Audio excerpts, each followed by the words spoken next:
Friends first అయితే ఈ Instagram video చూడండి, తర్వాత దీనికి వచ్చిన కామెంట్స్ చదువుదాం. Let's go.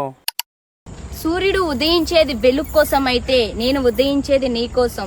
చంద్రుడు వెన్నెల కాసేది పసిపిల్లోడు కోసం అయితే నేను నవ్వేది నీ కోసం. పువ్వు పూసేది తుమ్మిద కోసం అయితే నేను పుట్టింది నీ కోసం. స్టార్ట్ చేద్దాం. ఇన్స్టాల్ చేసింది నా కోసం అయితే అన్ఇన్స్టాల్ చేసేది నీ కోసం. నేను ఫోన్ కొన్నది నా కోసం అయితే పగలగొట్టేది నీ కోసం. కలం గారు కలలు కనమన్నాడు, కథలు పాడు అని చెప్పలేడు. నాకు ఒక గన్ ఇస్తారా? నువ్వు రీల్ చేసేది ఫేమ్ కోసం అయితే మేము వచ్చేది నీ రీల్ కింద కామెంట్స్ చదవడం కోసం. నువ్వు దయచేసి ఆ సూర్యుడు వెళ్ళిపోయాక రావద్దు, వచ్చినా కనిపించవు. ఏం మాట్లాడుతున్నావురా? ఎగ్జామ్స్ ఫెయిల్ అయితే మీ అమ్మ బెల్ట్ తీసిద్ది నీ కోసం.